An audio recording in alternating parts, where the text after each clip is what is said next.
In today's video, I'm going to teach you how to track income versus expenses in Xero Analytics. We'll walk through a clear, repeatable process so you can quickly visualize how money flows in and out of your business and spot profit trends over time. Start by logging into Xero. If you manage more than one organization, make sure you're in the correct one before moving on, and ensure you have access to reporting. Once you're in, head straight to reporting. This is your home base for all the insights we're about to use. From reporting, select Visualizations. This opens Xero's analytics views designed to turn raw numbers into easy-to-read charts. Stay on the Profitability tab. This tab is geared toward understanding how your revenue and costs interact, so it's the perfect place for this walkthrough. Next, open the Report drop-down menu and select Income versus Expenses. This view brings both sides of your operations into one graph, letting you see not only what you made and what you spent, but also how those lines move together across time. Choose the reporting period that best fits the story you want to tell. Short ranges, like the last 3 months, help you monitor recent changes.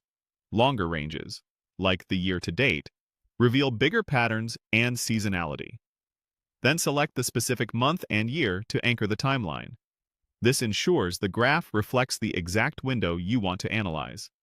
Open graph options to tailor the visualization.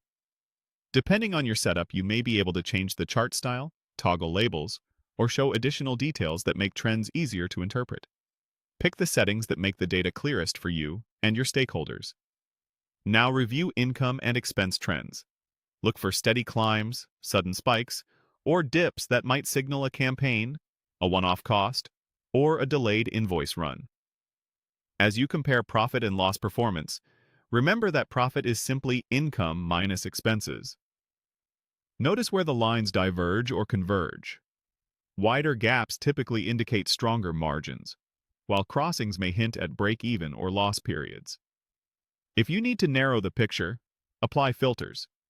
You can often filter by date ranges, tracking categories, or account groups to isolate a department, product line, or region.